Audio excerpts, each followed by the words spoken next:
Welcome to the Gain Momentum podcast, focusing on timeless lessons from senior leaders in hospitality, travel, food service, and technology.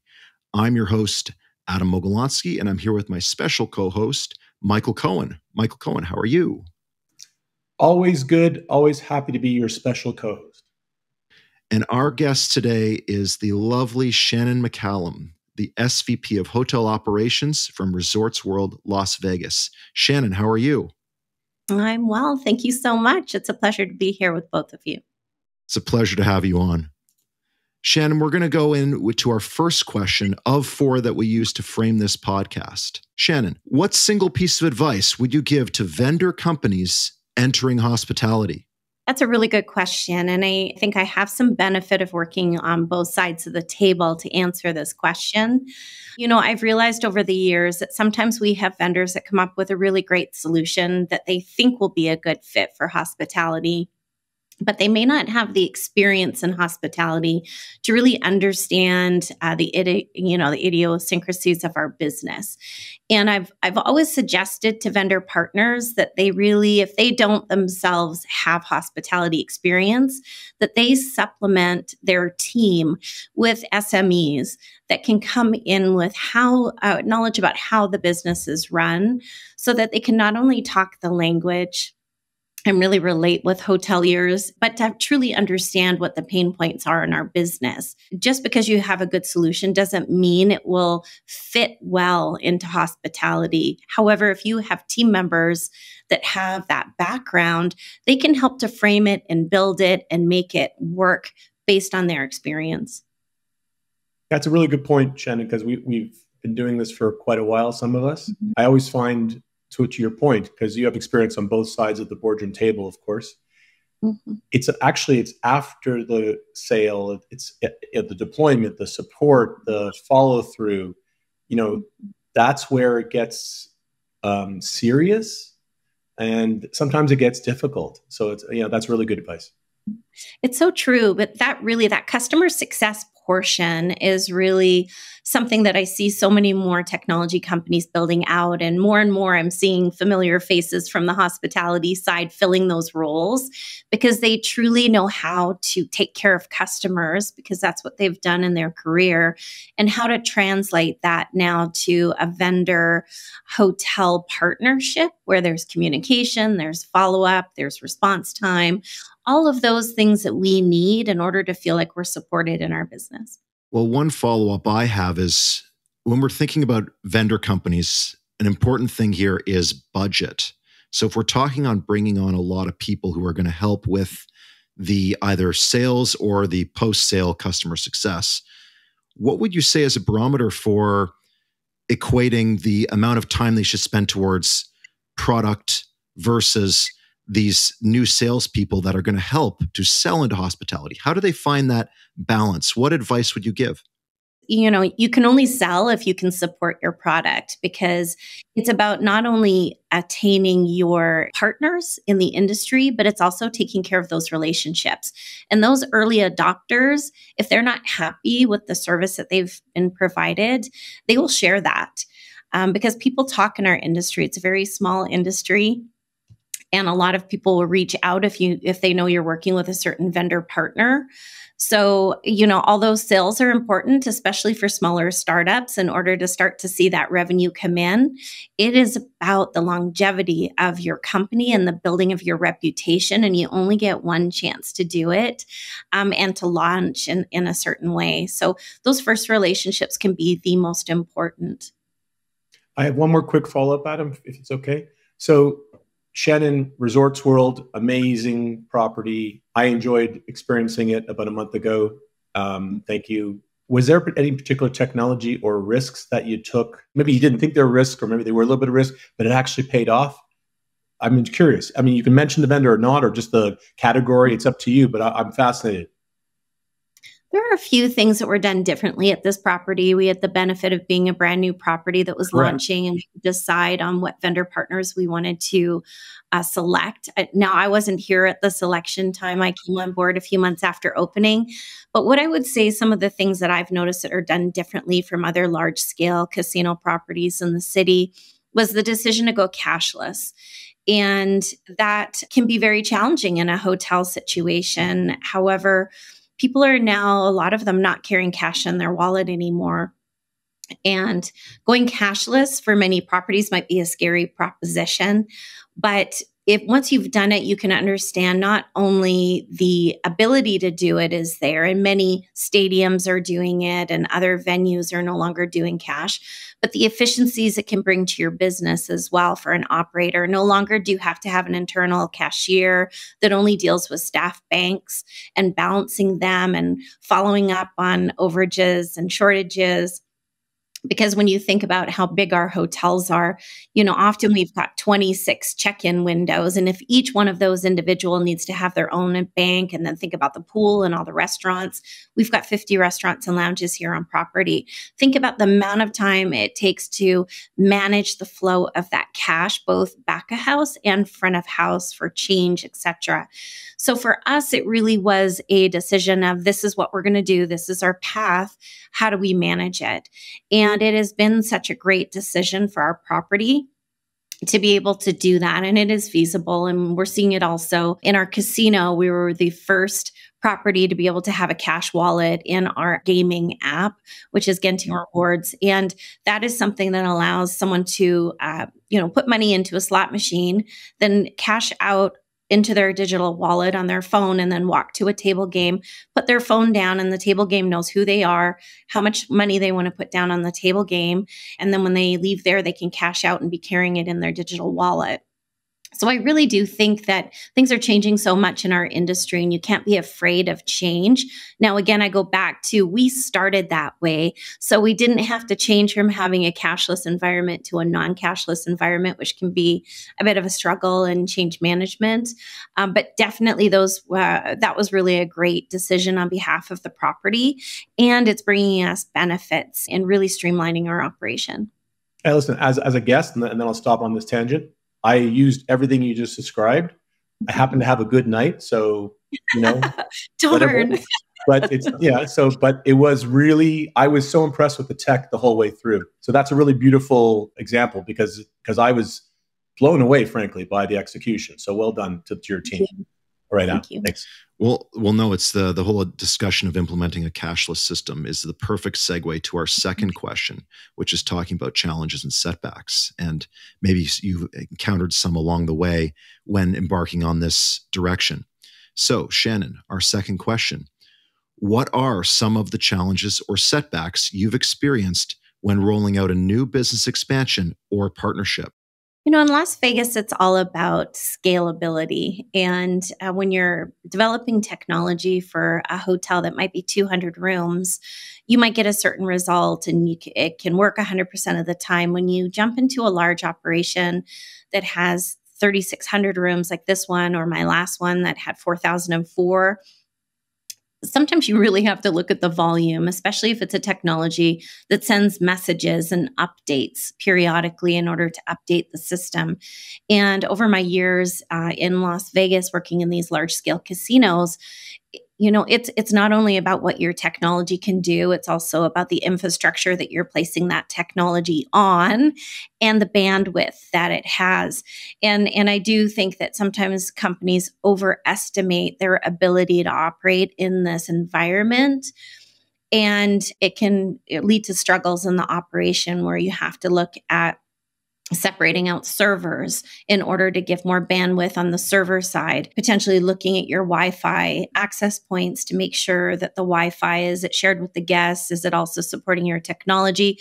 Is it enough in order to be able to support brand new technology that you're layering in on top of the technology you already have?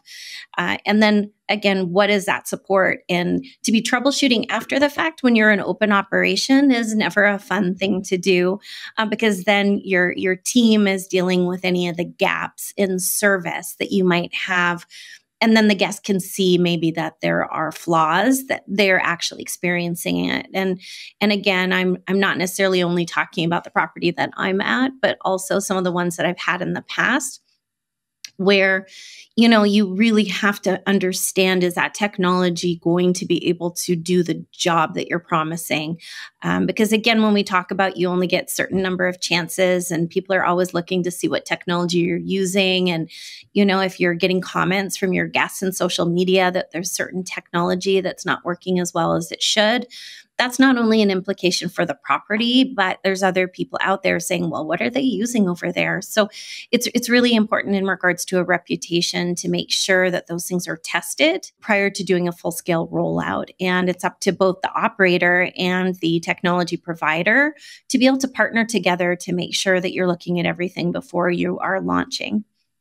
It's so interesting because many times in my career personally, as an advisor or senior executive in technology company or advising small to medium high growth companies, not your property, but your properties are the holy grail. Everybody says, what's the strategy to get us to Vegas? We need to have Vegas hotels as clients. I mean, I've had that, many of us had that 1,000 conversations like that, Shannon. You know that.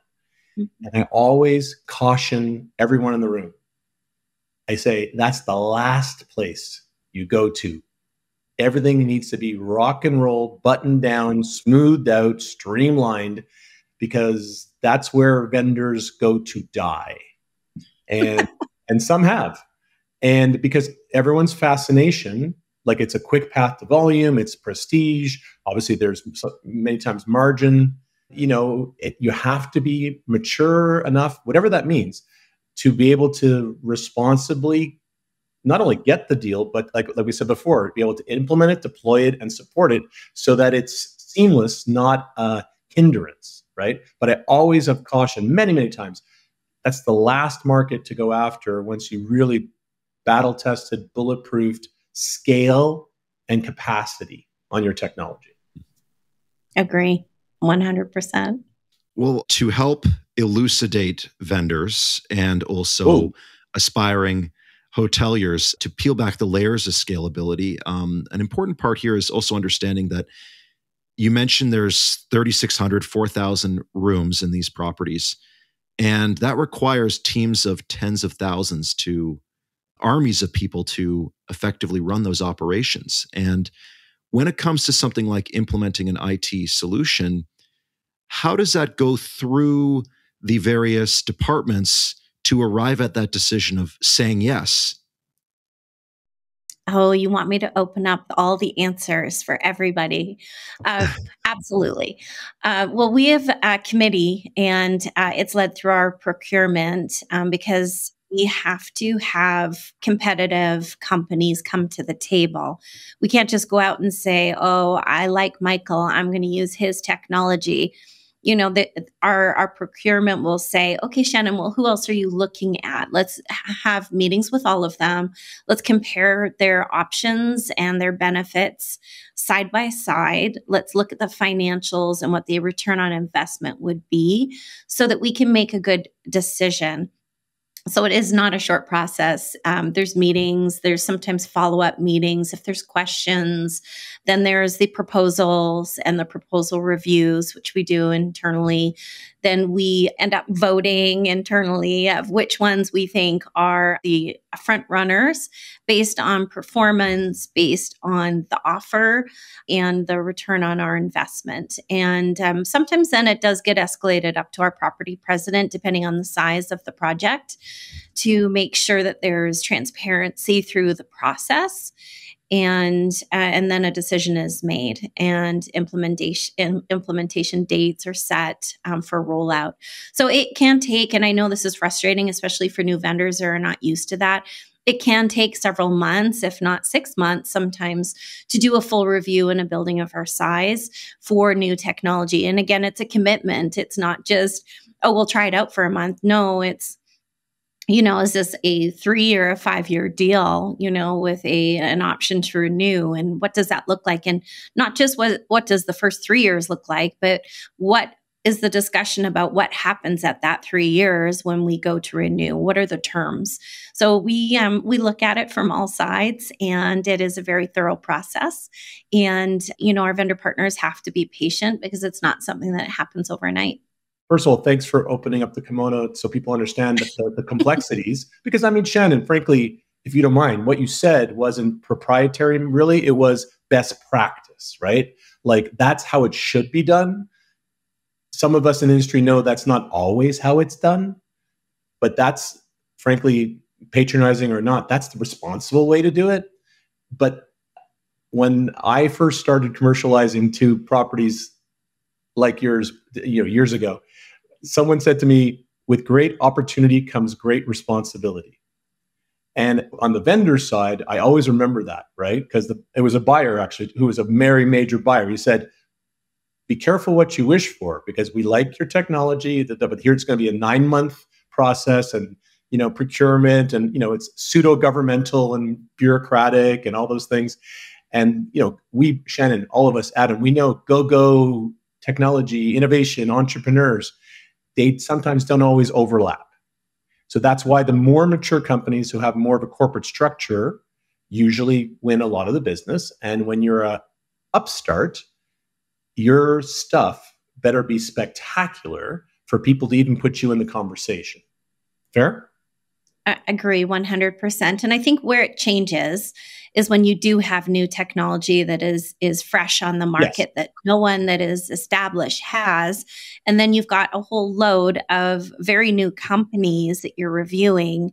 And again, there's more risk in that. And then sometimes no one wants to be first. They want someone else to go first, and then they'll step into the water once they see how it's moving along. So that's where references for me are so important, especially even if they're smaller properties.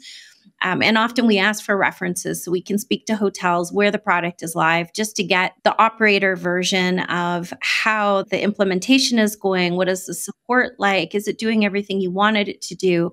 Are there any pain points that you wish, you could change about what's going on? And again, that's why that relationship and that customer success role with these technology companies is so important, because those conversations do happen.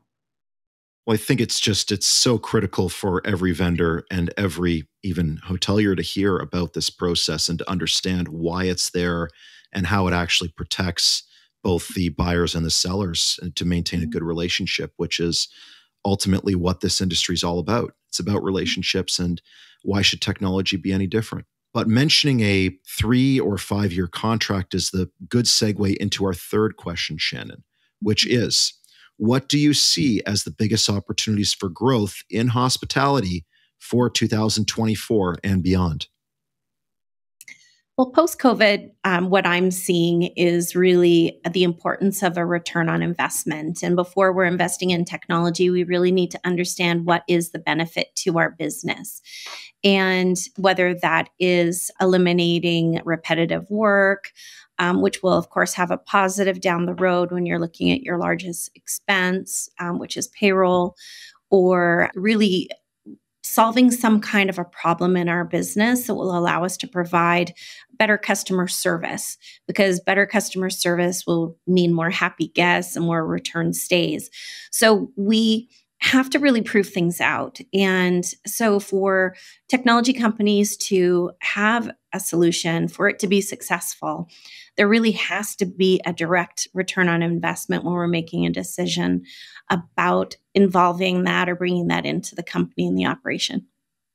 Well, on that front, you mentioned payroll, so team efficiencies, let's say, and improving the guest experience.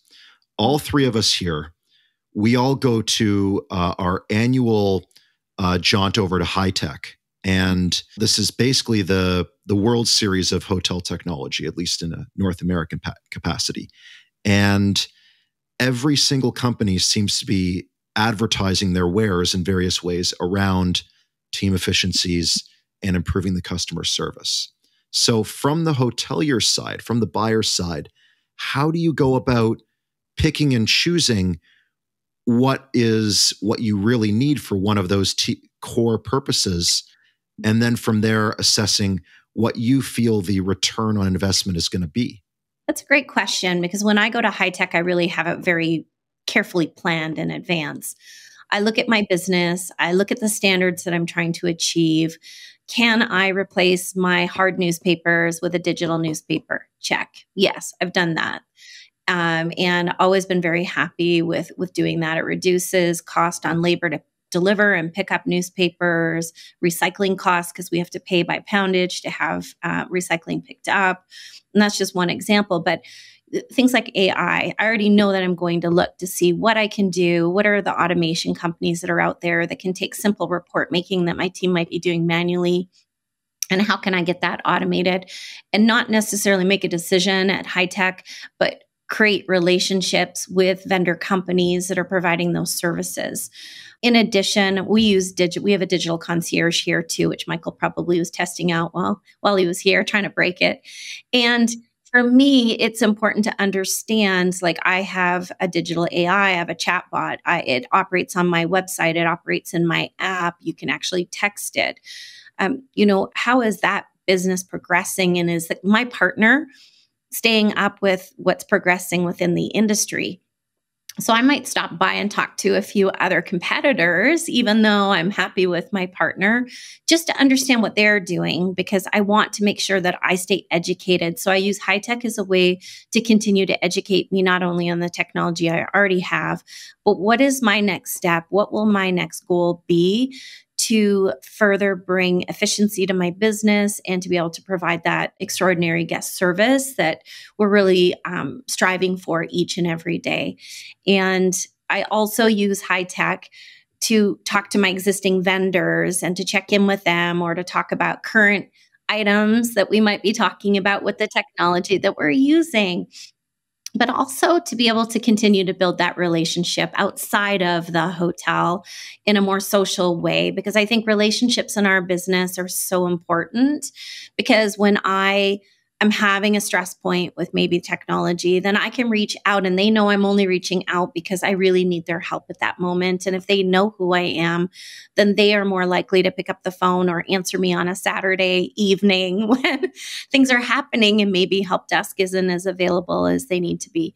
So for all of those reasons, I like to go to high tech. And then on top of that are the educational sessions and the new technology that's rolling out that I may not have heard of yet. So the 20EX is one of my favorites to see some of that cutting edge technology that's coming out. It may not be ready for me yet, but just knowing that it's there and kind of watching it as it grows and it's tested out in the market. I like to follow those new technologies and then also join the educational sessions, which I know both of you have been very much involved in order to understand what is the discussion that's going on right now. How are we solving things like labor shortages and what are other properties doing and how can I learn from that and hear another perspective? I love going to high tech. I try to go every year if I can. I encourage other hoteliers to go too, because it's not just for technology and IT professionals. We need to have a balanced opinion and education from the operators as well so that we can make good decisions when we're looking at new technology. Yeah, I'm going to add something to that. And people, know me, they know you, Shannon, they know Adam. I'm not trying to patronize you or just be nice. You're one of the nicest executives in the industry. Okay. And that pays off tremendously. People, I do use you as an example to, frankly, other folks on both sides of the boardroom table. When I said, and this sounds like I'm being totally, over the top. I don't care. You have almost a best practice as a human in regards to this industry. The way you always listen, you give people a shot, you're friendly, but you're tough when you have to be, like every executive should be, but people enjoy interacting with you. And I hopefully that's not inappropriate for me to say. I don't think it should be. It's just that that's not always the case. So I think in some ways, people who don't know you, which is rare, but if they don't, they should find out about you because you're a good mentor too for a lot of people in the industry. And they, not that I want your LinkedIn to be inundated with requests in your busy day, but it wouldn't be a bad move for some people to reach out to you to say hello on LinkedIn. I'd like to get connected. That'd be a smart career move, folks, in general. So I'll stop with the advertisement now, Shannon, but I think that was fair to say after what you just said. So, well, thank you so much. And I appreciate that. And, I think mentorship is something I'm very passionate about. Not that I need 100 more mentees, but, I do participate with UNLV, which is our local hospitality school, to teach in their Masters of Hospitality classes or have them come to the property and do tours of the operation. And I think executives in higher roles should be doing that, because as an industry, especially with COVID, we had so many people leave our industry. And people have not necessarily the best opinion about hospitality as a career because they don't always get all the facts and they don't understand all of the amazing things that you get to experience when you're in hospitality. And I've worked in hospitality in Canada, in the United States, non-gaming, corporate luxury hotels. And then also I've enjoyed my time in Las Vegas the last 13 years and 3 large casino properties in the city. And I've learned so much, but hospitality is a career. If I can just talk about hospitality for a second, because I'm very passionate about it, that you can find your passion and you can start in one role and you can continue to grow and learn. And it's like going to school and getting paid for it, because you get paid to learn new roles as you're taking new responsibilities on. And you can continue to learn through your entire career. And, our business is one that can really fill your heart up because you're helping people and you're helping to give guests a great experience. But then also you're helping to grow your team members so that they can take on more responsibility. And for me, that's a very rewarding part of my career. So I agree. Mentorship for hoteliers that are further along in their career. It's time to lift people up and show them what an amazing industry this is, and that you can have a fantastic career that is very rewarding. On the note about mentorship, and this is something that Michael and I have had conversations about, which is supporting the next generation of hoteliers. Exactly. And what advice do you have for hotels and hotel vendors to help support that next generation? It's about trusting these younger team members when they come in, because it is a different market from when I first started. It used to be more of like a dictator style, way of doing things where do what I tell you to do. Now, the younger people coming in really want to feel like they're making a difference and they want to feel like they're contributing, and they don't want it to feel like it's a system that they can't change or impact because it's too rigid. And that's why I love where I'm at right now, because we're an independent hotel in Las Vegas, and we are not part of a huge company, which I learned a lot in my prior company. It was an amazing company and it provided me with a lot of skills. But in an independent property, I think my startup technology background is really beneficial, because we can decide as an executive group today that we're going to do something and we can have it rolled out by next week, because we are so nimble. And we can also embrace different kinds of groups at the property that other companies, it would take them 3 or 4 months just to decide, are we going to do it? How do we do it? What does it look like? Everybody needs to have an opinion on it before it can happen. And I liken it back to EDC Hotel. And a lot of people in the city were calling me saying, what are you guys doing over there? Why do you want to do that? And EDC is the Electric Daisy Music Carnival, which is a huge thing in Las Vegas, but it's a lot of young and middle-aged people that come to go to an electronic music festival. And we allowed them to take over our Hilton Las Vegas brand and theme it and make it into EDC Hotel. And we're so unique here because I have 3 brands, and I could actually do that with Hilton and still have my other guests in Conrad and Crockford's without affecting their guest experience. But we could put up big flowers and, a lot of fun activations at the property and have their day parties at our IU nightclub, and then their yoga and their calming session out on one of our patios. And it was really a lot of fun. Even our front desk agents wore EDC Hotel t-shirts. Here I'm giving EDC all of this free exposure, but they're an excellent partner, and it's a very strong event in the city, not just at our property, but across the city. But doing things different is what young people want to see, and they want to see flexibility and they want to have fun at work. And we've got rodeo coming up in a couple of weeks. And my front desk agents and our dealers are going to be able to wear cowboy outfits and checkered shirts and jeans and cowboy boots to work. And that's fun for them to do. It keeps the environment really engaging for the team. And those younger people, that's really what they need in regards to nimbleness. But I will also say culture is the most important thing right now. And when we're hiring people, it used to be in the past that we would tell them, what the job was about, and they would be like, okay, that sounds good. Now they're like, tell me about your culture. How are you different than anyone else? They're interviewing us because they want to make sure that this is an environment that they want to work in. And so there is a bit of a shift that has happened. And unless companies are open to doing things differently, they're going to miss out on a lot of this young talent that's coming out that have different needs than when I started in the business a few years ago. Yeah, I mean, listen, well said, so true. The next generation, whatever that happens to be, if they're going to wear the logo on their sleeve, it actually means something to them. Mm-hmm. Where historically, perhaps it was, this is my job, maybe this is my career, but who I was partially that, but more outside. Whereas now it's everything what I am on social media. Here I am, a front desk manager, or I'm a pool manager. I'm going to put that on my daily flow to my other 20 somethings. And it's either going to be interesting or cool, or people are going to say, what are you doing today? And it also brings in business, because every employee for a hotel, a restaurant, an airport, a guest, patron, or passenger-facing employee is now a social media influencer as well. Mm-hmm. It's funny that you say that. Yeah. It is all about social, and I've noticed a big shift in how we market our properties, and social, especially at the property I'm at, is really heavily used. And again, it's because our market is changing and our demographic is getting younger, and the events that we're having in the city, and there's more sports. And so it has changed. It's not primarily as much focused on casino. Casino is still very, very important to us, but there's a larger mix. And just with the entertainment side of things, and entertainment has become very important in Las Vegas.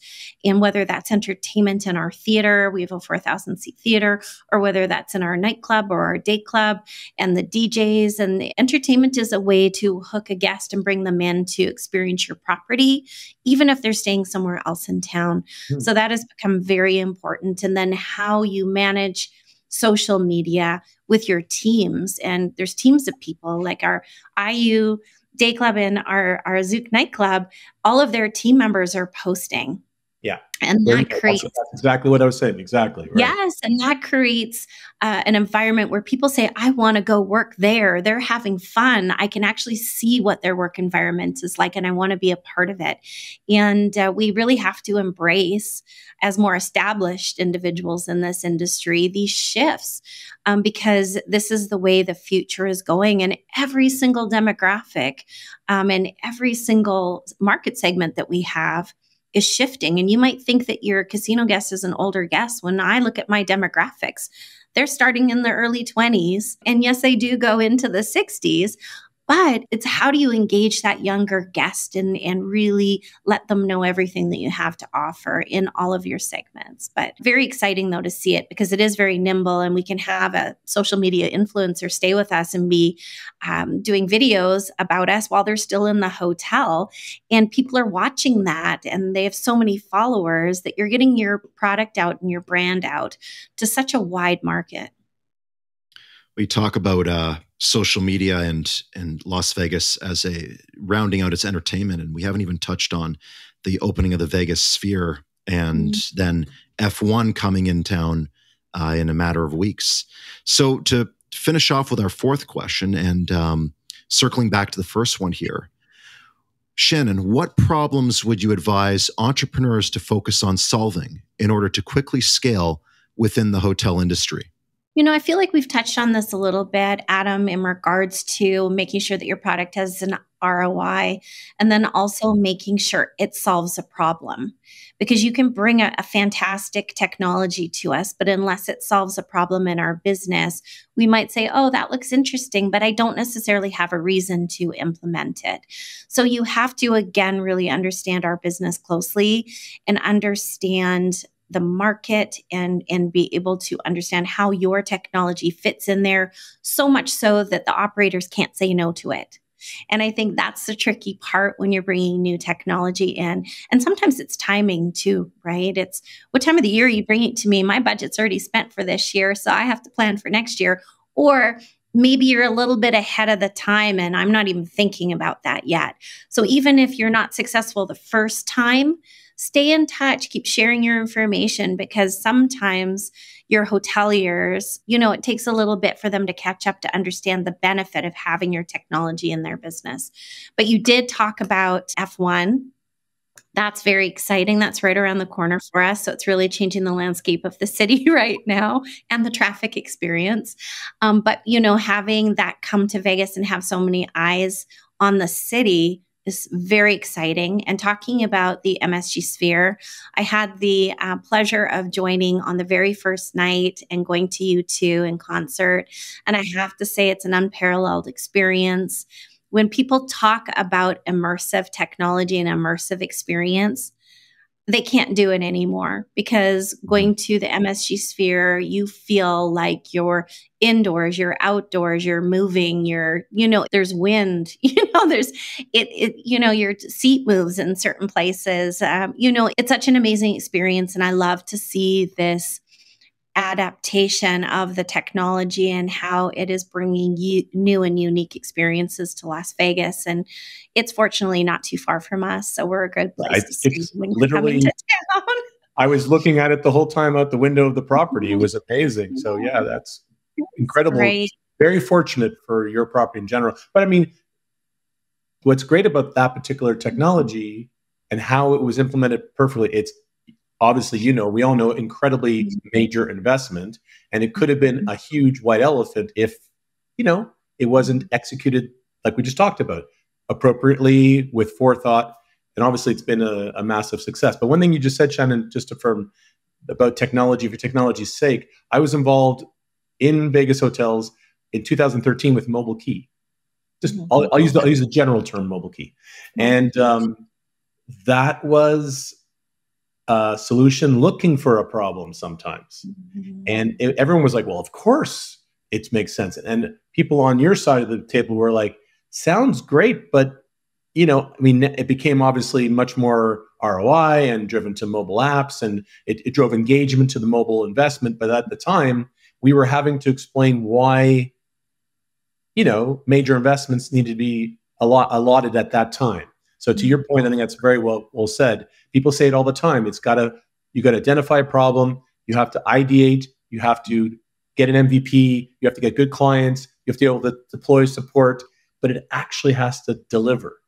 And that's where people forget, is the really fixing a problem that is relevant today and maybe 5 years from now.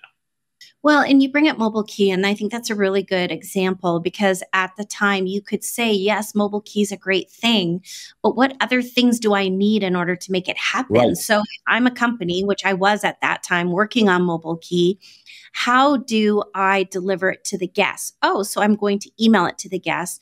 How do I do ID verification? Is that ID verification substantial enough for the Nevada gaming regulations to approve? So what kind of hoops do I need to jump through in order to get that approved?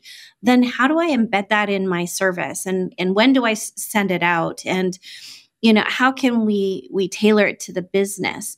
And those were all, conversations that were had over probably 3 or 4 years. It was not a fast moving process. However, in the end, it made a big difference. Yeah. But it is also, do you deliver it in an app? And if you don't have an app, then you've got app development that you need to do. And then payment, like, do you how do you do the ID verification? There's different ways to do it. You can do it based on a profile. And if you have a profile in an app with a company that's established and you've verified yourself somewhere else, then you can actually do mobile key. And I'm talking about some of those big box hotels that have that. I'll leave those unnamed. But, so there's different ways of doing it. And there's benefits and challenges to both. And you talk about ID verification and being able to do that. Now, gaming companies, just as of this last year, are able to have people enroll and to be able to do it all remotely. And we were the first hotel in Las Vegas, just want to say that, with our Genting Rewards app, to enable our guests to enroll online using their phone to be able to take the picture and validate their ID. And that shows where the gaming board has come since I was first trying to put mobile key in and do just an authorization of a person's age and their identity to now allowing them to game, which those regulations are even stronger than just being able to check into the hotel and making sure that you're 21 years of age, because we have a mini bar in the hotel. So it shows how the technology is progressed, but it shows how the legislatures are understanding that this technology is not going away. It's a benefit to our business. How do we achieve what we need to and validate a person's identity, but yet also allow this to happen and release some of those stringent regulations that have been there in the past? And that's what's exciting about our business, is seeing some of these barriers to success in the past happen. And again, when you are looking to better your business, I'm a luxury hotelier, and I always say it's not about forcing our guests to do something different, but it's providing an opportunity for them to take a different path should they wish. And by them taking that different path because they want to skip the front desk and they want to check in on their phone, it enables them to be able to make that decision to do that. And it allows my other team members to help someone who may be a first-time guest to Las Vegas to answer all of their questions. So that's what's really exciting as well, is to accommodate everybody's needs and not force people that maybe aren't comfortable doing a digital check-in to have to take that path. Shannon, you've given us a lot to think about in this conversation, and really just for any vendor who's listening here, just honestly, the keys to the kingdom for what to think about when approaching and developing the relationship with a Las Vegas hotel. So Shannon, thanks so much for coming on the podcast. Can't thank you enough. It's been an incredible conversation. Thanks, Shannon. Thank you so much. It's been my pleasure. I appreciate it. Thanks for listening to the Gain Momentum podcast. To stay up to date, make sure to follow or subscribe wherever you get your podcasts. For more information about Gain Advisors, head to gainadvisors.com.